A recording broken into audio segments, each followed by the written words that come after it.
요즘 말라기 말씀을 강의하고 있는데, 말라기는 제가 지난주 말씀드렸지만 질문하고 하나님 대답하는 형식으로 된다고 말씀드렸죠. 한번 기억해 볼까요? 첫 번째 질문이 뭐냐 하면, 하나님 나를 사랑하신다면 주께서 어떻게 우리를 사랑하셨나이까 하는도다. 이게 질문입니다. 주께서 어떻게 우리를 사랑하셨나이까 하는도다. 하나님 사랑하신다면 우리가 어떤 이런 형편에 살 수가 있겠습니까? 하나님 뭐라고 대답하셨죠?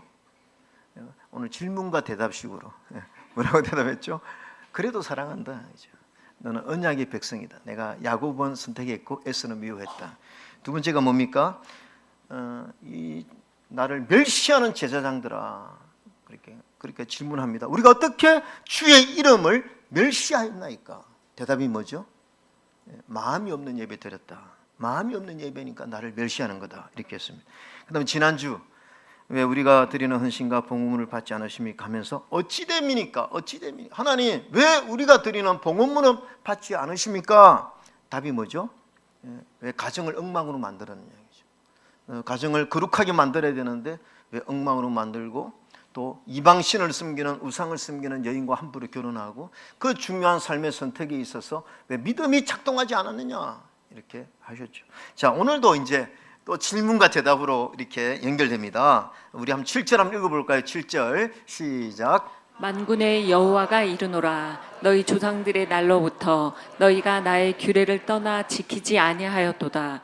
그런즉 내게로 돌아오라. 그리하면 나도 너희에게로 돌아가리라 하였더니 너희가 이르기를 우리가 어떻게 하여야 돌아가니이까 하는도다. 보세요. 내게로 돌아오랍니다. 하나님이 돌아오라 이렇게 말씀하십니다. 그러면 내가 너희에게 돌아가겠다. 하나님이 이제 우리 회복하자, 우리 관계 회복하자 이렇게 말씀하십니다. 그러니까 이런 질문을 하는 거예요. 하나님 어떻게 하여야 돌아가리까? 어떻게 하는 것이 돌아가는 것입니까? 우리의 신앙이 어떻게 하는 것이 회복되는 것입니까? 이럴 때 우리가 상식적으로 생각하면 예배 빠지지 마, 주일 예배 빠지면 안 돼, 그러니까 주일 예배 잘 드려 이렇게 말씀하시든지, 아니면 기도 많이 해라, 기도를 해야 나와 만나지 이렇게 말씀하시든지, 아니면 말씀을 묵상을 많이 해라, 말씀을 많이 깨달아라 이렇게 하시든지, 너 자꾸 왜 그런 죄를 짓니? 그 죄를 해결하라 이렇게 말씀하시는 게 맞는 것 같아요. 이 우리가 하는 질문에 하나님이 이렇게 대답하는 것이 맞는 것 같아요. 만약에 우리 교회 어떤 분이 저한테, 신앙을 중단한 분이 저에게 목사님 이제 다시 신앙을 회복하고 싶습니다. 그러면 제가 어떻게 하겠습니까? 아유, 그래요. 시간 되시면 꼭 주일 예배 한번 나오세요. 만약에 어려우시면 한 달에 한 번이라도 나오시고요. 믿음을 그렇게 믿음 생활하다 보면 이제 차츰차츰 회복될 거니까 그렇게 해보세요. 이게 제 스타일이잖아요. 저는 이렇게 부담 주는 거 싫어하잖아요. 이렇게 하나님이 이렇게 상담요법으로 이렇게 하셔야 되는데 너무나 엉뚱한 대답을 하나님이 하시는 거죠. 그게 8절입니다. 참 부담스러운 말씀인데 같이 읽겠습니다. 시작. 사람이 어찌 하나님의 것을 도둑질하겠느냐? 그러나 너희는 나의 것을 도둑질하고도 말하기를 우리가 어떻게 주의 것을 도둑질하였나이까 하는도다. 이는 곧 11조와 봉헌물이라. 갑자기 하나님이 하나님의 것을 도둑질하느냐? 이게 원문에 보면요, 도둑이 아니라 강도와 같습니다. 온 나라가 도둑질했다 그러면서 너희가 저주를 받았다, 구절에 이렇게 말씀하시는 거죠. 여러분, 하나님은 이게 영적인 해답이 아니라 왜 영적인 회복에 대해서 물질로 대답을 하시느냐 이거죠. 참 대답이 엉뚱하게 느껴지고 또 우리에게 부담이 되는 말씀입니다. 여러분, 신약 성경에도 비슷한 예가 있는데요. 부자 청년이 예수님에게 나와서 예수님 어떻게 해야 영생을 얻을 수 있습니까? 이렇게 질문했습니다. 영생에 대해서 관심이 있었던 거죠. 그러면 주님이 이렇게 대답해야 됩니다. 내가 이제 십자가에 죽을 텐데 내가 곧 길이요 진리요 생명이다. 나를 믿어라. 그럼 너가 영생을 얻을 수 있다. 이렇게 말씀하셔야 되는데 주님께서 뭐라고 말씀하시느냐 하면, 갑자기 너 돈 많지? 네, 너 돈 많은 거 알고 있다? 그 팔아서 가난한 자들이 줄 수 있니? 이렇게 말씀하시는 거예요. 너무 엉뚱한 대답을 하시는 거죠. 그게 마태복음 19장 21절에 있습니다. 예수께서 이르시되 내가 온전하고 잘진데 가서 내 소유를 팔아 가난한 자들에게 주라. 그리하면 하늘에 와서 부하가 내게 있으리라. 그리고 와서 나를 따르라 하시니, 아니 주님의 제자가 되는 조건에 영생에 대해서 관심 있는 이런 분에게 주님이 갑자기 물질에 대해서 말씀을 하시는 것이요. 여러분, 이게 뭔가 안 만난 것 같습니다. 그런데 이걸 아셔야 됩니다. 예, 제가 신학교 다닐 때 읽었던 책인데요. 리차드 포스터가 쓴 돈, 섹스, 근력이라고 하는 책이 있습니다. 이 책의 요지가 뭐냐면 돈에는 영적인 의미가 들어있다는 거죠. 그래서 돈에 대한 가치관과 물질을 사용하는 것을 보면 그분의 영적인 상태를 파악할 수 있다, 이렇게 이야기하는 거죠. 그래서 여러분의 그 카드 이제 뭘 쓰는지 다 보면 여러분이 어떤 사람인가를 알 수가 있다는 거죠. 우리 주님 이렇게 말씀하셨습니다. 물질이 있는 곳에 내 마음이 있다. 그래서 물질과 마음을 연결시켜 버렸어요. 근데 여러분, 물질과 영을 연결시킵니다. 왜냐하면 초대교회 보세요. 초대교회는요, 성령이 엄청 충만했거든요. 그러니까 성령이 강하게 기름을 부었습니다. 자, 성령이 충만한 그 초대교회 성도들의 변화의 첫 번째가 뭔지 아십니까? 물질을 믿음으로 다스렸어요. 그래서 내 거 너 거 없다. 다 공동생활하면서 이게 뭡니까? 물질을 믿음으로 다스린 거거든요. 그러니까 물질이 우리 영과 연결되어 있다는 것입니다. 예수님께서 여러분 말씀하신 비유 37가지 가운데 17가지가 물질에 대한 비유입니다. 예수님께서 하나님과 재물을 겸하여 섬길 수 없다. 그래서 하나님과 재물을 동격으로 두시면서 우리에게 이렇게 도전을 하셨고요. 사실 이제 제가 오늘 이 말라기 강의를 하다 보니까 본문이 아주 11조에 대한 말씀이죠. 좀 부담이 되고 제가 아침 1부 때도 그렇게 말씀을 했지만 오늘 제 마음에 오늘은 우리 교회 새 가족이 안 왔으면 좋겠다 이런 마음이 드는 거죠. 오래간만에 교회 왔는데 교회 가니까 돈 얘기만 하더라 그럴까봐, 그리고 시험 들까봐 제 마음에 이런 부담이 있습니다. 그런데 박정희 목사님이 쓴 11조에 대한 책이 이런 책이 있어요. 10분의 1의 불편한 진실. 제가 이 책을 읽지는 않았습니다만은 책 제목이 재미있습니다. 이 불편한 진실이라는 거죠. 이분이 그 서론에서 보니까 11조는 한국 교회 안에서 뜨거운 감자다. 이 감자인데 뜨거운 감자라는 거죠. 그러니까 진실인데 11조를 가르치거나 강조하는 것은 저도 사실 불편하고 또 이게 막 자꾸 11조에 대한 것은 우리에게 진실이지만 불편한 것이 사실입니다. 여러분 예전에 부흥 강사님들이 너무 많이 이 기복주의를 좀 강조한 것도 사실이고요. 또 기복적으로 설교를 했고 심지어는 부흥회 마치고 나면 오늘 100만 원 할 사람 손들으라고 500만 원 할 사람 손들으라고 그렇게 많이 했기 때문에 성도님들이 이 물질에 대한 설교를 하면 뭔가 이렇게 부정적인 마음을 가지기 쉽습니다. 근데 여러분 이걸 아셔야 됩니다. 헌금 설교를 안 하는 목사가 잘하는 목사가 아닙니다. 저도 사실은 헌금 설교 거의 하지 않죠. 성도들이 부담 주는 거 좀 싫어하기 때문에 좀 그런 것입니다. 그런데 우리 교회는 그렇게 하지 않는데도 이렇게 11조를 많이 하시고 헌금 생활 잘하니까 참 감사한데요. 근데 여러분 아셔야 됩니다. 헌금 설교를 안 하는 목사가 잘하는 목사가 아니라 헌금을 잘 가르치는 목사가 잘하는 목사인 줄로 믿습니다. 그런 의미에서 오늘 말라기에서 이 부분을 강조하니까 두 가지만 살펴보는데 첫 번째가 뭐냐면 첫 번째는 같이 읽읍시다. 시작. 11조는 하나님이 나의 창조주이시며 물질의 주인이신 것을 인정하며 믿음으로 드리는 거룩한 행위입니다. 여러분 11조의 정신을 알아야 됩니다. 11조는요 율법이 아니에요. 우리 주님도 율법이 아니라고 말씀하셨어요. 그래서 피하지 말라고 말씀하셨어요. 그러니까 11조의 정신은 뭐냐면 감사요 은혜입니다. 여러분 성경에 11조라는 것들이 제일 처음에 나오는 것이 창세기 14장에 나와 있는데요.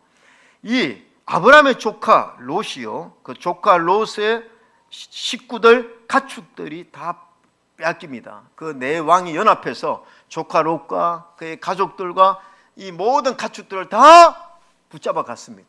그때 아브라함이 318명을 데리고 가서 그걸 다 찾아왔어요. 한 사람도 다치지 않고 다 찾아왔어요. 그때 멜기세덱이 제사장이 뭐라고 그랬냐면 그걸 보고는 야 이건 너 힘이 아니야. 이런 일이 있을 수 없는데 하나님이 도와주신 거야. 그러면서 20절에 너희 대적을 내 손에 붙이신 지극히 높으신 하나님을 찬송할지로다 하며 아브라함이 그 얻은 것에서 10분의 1을 멜기세덱에게 주었더라. 여러분 11조는 뭡니까? 이건 너가 한 게 아니냐. 하나님이 도와주셨어. 하나님이 이기게 하셨어. 그래서 이 은혜에 너무 감사하는 마음으로 야 이거 다 내가 가질 수 없는 것인데 하나님이 도와주셔서 이렇게 했기 때문에 감사하는 마음에서 10분의 1을 드린 것이 정신입니다. 두 번째, 그 다음에 쭉 성경 읽다 보면 야곱의 이야기에서 11조가 나옵니다. 야곱이요, 자기 친척집을, 자기 고향을 떠나서 베델에 혈혈단신으로 있을 때에 그가 사닥다리를 통해서 하나님의 천사를 경험하고 하나님께 뭐라고 이야기합니까? 하나님 만에 나에게 은혜를 베푸셔서 내가 다시 고향으로 돌아오게 하신다면 뭐라고 합니까? 자, 22절에 같이 읽겠습니다. 시작. 내가 기둥으로 세운 이 돌이 하나님의 집이 될 것이요 하나님께서 내게 주신 모든 것에서 10분의 1을 내가 반드시 하나님께 드리겠나이다 하였더라. 이게 뭡니까? 하나님이 하셨습니다. 하나님이 내게 주신 모든 것입니다. 내가 한 것 아닙니다. 하나님이 내게 주신 모든 것에 내가 감사하는 마음으로, 물질이 아니라 내 감사를 담아서 하나님 앞에 드리겠습니다. 이게요, 사실은 11조의 정신입니다. 여러분, 제가 존경했던 수영로교의 고 정필돈 목사님은 이 11조의 신앙 고백을 네 가지로 이렇게 말씀을 하셨어요. 나는 하나님의 축복으로 사는 줄로 믿습니다. 나의 성공은 오직 하나님의 은혜로 된 것입니다. 나의 모든 것은 하나님이 주신 것임을 믿습니다. 나의 모든 것을 하나님의 영광을 위해서 사용하겠습니다. 이런 고백이 바로 11조의 정신이요, 11조의 고백이라는 거죠. 여러분, 사실은 이 11조는요, 특별히 가난한 사람들에게는 참 부담입니다. 불편한 진실입니다. 왜냐? 내가 지금 먹을 것도 없는데, 지금 이 수입으로 먹고 살기도 빠듯한데 그 중에 10분의 1을 드려야 되는 게 얼마나 부담이겠습니까? 그러나 여러분, 부자에게는 더 큰 부담입니다. 왜냐하면 부자는 더 많은 것을 10분의 1로 하나님 앞에 드려야 되기 때문이죠. 그런데 이렇게 부담스러운 어떤 일을 왜 하나님이 하나님과의 관계를 회복하는 조건으로 왜 이 물질을, 특별히 11조와 봉헌문에 대해서 하나님이 말씀을 하셨을까요? 하나님이 물질을 좋아했습니까? 하나님 마치 세금 거두듯이 이렇게 우리에게 세금 거두려고 하시는 것입니까? 하나님의 마음을 아셔야 됩니다. 여러분, 이 하나님께서 우리에게 11조를 강조하고 그 11조와 너와 나와의 관계 회복의 시금석으로 만든 이유 중에 하나가 여러 성경에 나와 있지만 신명기 7장에 잘 나와 있습니다. 신명기 7장에요, 모압 평지에 이스라엘 백성들이 있을 때 모세를 통해서 하나님 말씀하시기 뭐라고 했습니까? 내가 40년 동안 너를 인도했다. 너의 의복과 신발이 떨어지지 않은 것은 내가 그렇게 했기 때문이다. 불과 기둥으로 내가 너희들을 인도했다. 그리고 이제 내가 너희들을 가나안, 젖과 꿀이 흐르는 가나안 땅으로 인도할 것이다. 이제 너희들 텐트 치며 사는 고생했지. 이제 거기 가면 너희 이제 집 짓고 살 거야. 그리고 너희들 만나 때문에 만나만 먹는다 고생했지. 이제 가나안 땅으로 가면 나 그냥 밭에 소출이 풍성해서 마음껏 먹을 수 있을 거야. 그렇게 말씀하시면서 하나님이 염려하신 것이 하나 있습니다. 내가 그렇게 성공하고 잘 살았을 때 나를 잊으면 안 돼. 나를 잊으면 안 돼. 너 힘으로 된 거 아니야. 내가 너에게 은혜를 베푼 거야. 그러면서 하나님이 17절에 한번 읽읍시다. 시작. 그러나 내가 마음에 이르기를 내 능력과 내 손의 힘으로 내가 이 재물을 얻었다 할 것이다. 그 다음에 18절에 내 하나님 여호와를 기억하라. 그가 내게 재물 얻을 능력을 주셨습니다. 여러분, 하나님이 이것을 기억하게 하기 위해서 오늘 우리에게 11조를 명령하시는 거예요. 우리가 11조를 드림으로 인해서 항상 어떤 믿음의 고백을 드리는 것입니다. 하나님, 생명도 하나님 나에게 주신 것이고 우리 가족의 건강도 하나님 주신 것이고 내가 지금 가지고 있는 모든 것이 내 힘이 아니라 하나님이 그것을 줄 능력을 내게 주셔서 내가 오늘 이것을 누리고 있는 줄로 믿습니다. 이 고백을 하나님 받기를 원하세요. 그러면 하나님 그 영광을 받으시고 또 우리를 축복하기를 원하시는, 그래서 이것이 너무나 중요하기 때문에 하나님께서 오늘 이것을 우리에게 강조하는 것입니다. 여러분, 구약의 어떤 목사님이 11조는 구약의 선악과와 동일하다고 이야기를 했습니다. 무슨 원리냐 하면, 자, 선악과는 뭡니까? 하나님 에덴 동산에 다 아담과 하와에게 주셨습니다. 선악과를 지정함으로 인해서 이건 너 거 아니야, 하나님 거야, 그렇게. 그런데 그 선악과를 따먹으면 뭡니까? 내가 하나님이 되는 거죠. 이 에덴 동산의 주인은 내 것이고 내가 마음대로 누린다고 생각하는 거죠. 마찬가지로 11조도 마찬가지입니다. 이거 너 거 아니야, 내가 가진 모든 건 너 거 아니지, 이것을 하나님 앞에 고백하는 것이 바로 11조와 같다는 거죠. 여러분, 요즘 인터넷을 보면요, 얼마나 이 11조 반대론자들의 글이 많은지 모릅니다. 심지어 신학자 또 어떤 목회자까지 SNS를 통해서 11조에 관해서 의심하거나 뭐 11조 폐지론을 주장하기도 하고. 근데 제가 한번 이렇게 11조를 반대하는 사람들의 그 내용을 읽어보니까 너무 그럴듯하게 논리적이고 합리적으로도 막 쓴 사람들도 있는 거죠.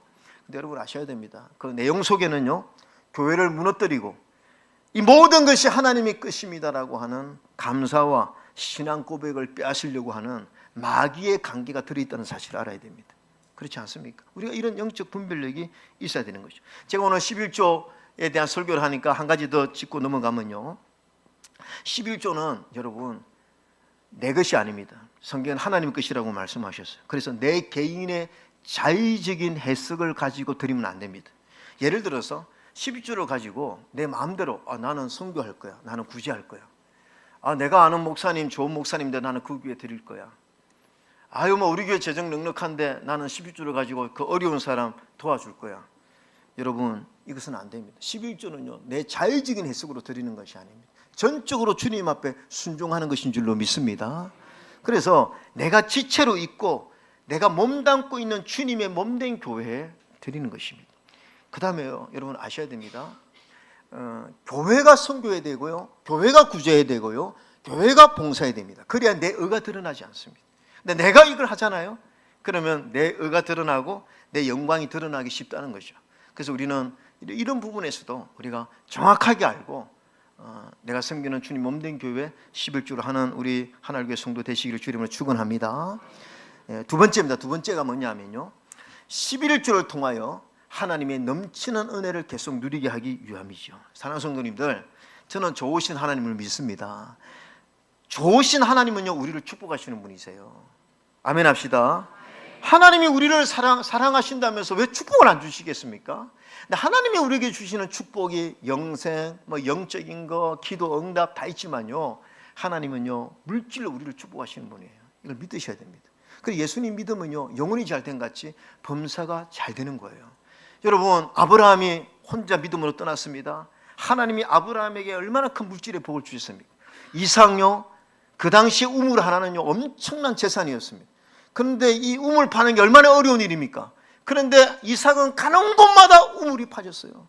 그리고 이삭이 농사를 지으면요 100배의 하나님의 소출을 거두게 하셨거든요. 하나님이 이삭에게 물질의 복을 주신 것이죠. 아까 제가 말씀드린 야곱은요 혈혈 단신을 혼자 떠났습니다. 근데 돌아올 때 얼마나 많은 양떼와 목축대와 가족들을 하나님이 축복하셨습니까? 다윗요, 하나님 마음이 합한 사람입니다. 다윗이 이스라엘 다스릴 때는요 온 나라가 이스라엘의 조공을 바치게 할 정도로 하나님이 물질의 복을 솔로몬을 통해서 허락하셨죠. 그래서 여러분 하나님은 오늘 우리 믿는 자들에게 축복을 부어주시기를 원하시는데 그 중에 하나가 물질의 복을 부어주시기를 원하시는 분이라는 사실을 알아야 돼요. 그러면서 오늘 하나님이 약속을 하시는 거예요. 자, 약속을 하십니다. 10절입니다. 10절 같이 읽겠습니다. 시작. 만군의 여호와가 이르노라, 너희의 온전한 11조를 창고에 들여 나의 집에 양식이 있게 하고 그것으로 나를 시험하여 내가 하늘 문을 열고 너희에게 복을 쌓을 곳이 없도록 붙지 아니하나 보라. 오늘 하나님은 우리에게 약속하는 거죠. 자, 왜 하나님이 이런 말씀을 주셨을까요? 여러분 여기에서 나를 시험하여, 그래서 다른 성경에는 하나님을 시험하지 말라고 했는데 여기에서 나를 시험하라, 이걸 문자 그대로 받으면 안 됩니다, 여러분. 그래서 여러분 오늘부터 시험해야 되겠다. 자, 100만 원 11조 하면서 하나님 1000만 원 주십시오. 네, 100만 원 오늘 했습니다. 안 주시면 안 됩니다. 여러분 그렇게 헌금하면요 하나님 안 주십니다. 그렇게 헌금하지 하는 게 아니에요. 이것은 뭐냐면 여러분 기복주의는 뭔지 아십니까? 내가 이걸 해서 복 받으려고 하는 거예요. 순서가 바뀐 것입니다. 내가 이걸 하기 때문에 하나님께 복 받으려고 하는 헌금이 아니고 순서는 뭐냐면 하나님을 경외하는 믿음. 내 인생의 주인이 하나님이십니다. 하나님이 이걸 모든 걸 다 주셨습니다. 그래서 감사와 경외의 믿음으로 드릴 때 하나님 그걸 받으시고 하나님의 약속대로 우리를 축복하시는 줄로 믿습니다. 순서가 바뀌는 거예요. 그러니까 복 받으려고 하는 게 아니라 감사로 드리는 거예요. 그렇게 할 때 하나님이 또 우리에게 더 많이 드릴 수 있도록 우리를 정말 축복하신다고 이렇게 말씀을 하시는 거죠. 어느 목사님께서 예수 믿는 사람들이 반드시 가져야 하는 3가지 열쇠를 말씀하셨는데, 천국에 들어가는 믿음의 열쇠를 가져야 된다, 문제를 해결하는 기도의 열쇠를 가져야 된다, 3번째가 축복의 문을 여는 열쇠를 가져야 되는데 이것이 바로 하나님 앞에 드리는 헌금이라고 이야기했습니다. 저는요, 우리가 신앙생활을 하려면요, 신앙생활을 기뻐지려면요, 하나님을 자꾸 체험해야 돼요. 하나님을 자꾸 체험해야 됩니다. 그 중에 제일 기쁜 체험이 뭡니까? 하나님 나에게 부어주시는 축복. 이걸 체험하면 신앙생활이 얼마나 즐겁겠습니까? 야, 뭐 하나님 나에게 계속 채워주시는 거예요. 얼마나 기쁩니까? 여러분, 제가 우리 아이들이 어릴 때요, 그 아이들 늘 이렇게 아침에 기도해주고 잘 때도 이렇게 손으로 안수. 하여튼 우리 애들은 복이요, 저한테 안수기도 제일 많이 받은 자들이. 인간적으로 여러분, 제가 자녀들을 위해 기도할 때 하나님 이들이 앞으로 잘 살았으면 좋겠다, 그런 마음이 목사지만 들지 않겠습니까? 가난하게 사는 우리 애들이 앞으로 가난하게 살았으면 좋겠다고 생각하는 목사가 어디 있겠습니까? 부자로 좀 살았으면 좋겠다, 그런 마음. 근데 저는 뭐 우리 아이들에게 유산 나눠줄 것이 별로 없지 않습니까? 근데 제가요, 그때 기도하면서 내가 우리 애한테 다른 것은 가르치지 못해도 내가 11조 하나만 철저히 가르치겠다, 그런 마음이 들어요. 그래가지고요, 우리 어릴 때부터 애들한테 저는 다른 것을 몰라요. 11조는 왜? 얘들한테 11조 하나만 가르쳐 놓으면 하나님 축복해 주실 거니까. 그래서 제가 늘 우리 애들한테 11조를 가르치고, 그럼 애들 11조 하는 거 체크하고 질문하는 게 있어요. 한규야, 아빠한테 솔직히 말해. 너 아까워 안 아까워? 안 아까워요. 아, 그래, 맞아. 그렇게 하는 거야. 우리 딸한테도, 하린아, 너 솔직히 아깝지? 이제 내가 유도심을 하는 거예요. 아깝다 하면 내가, 너 아까워하지 마.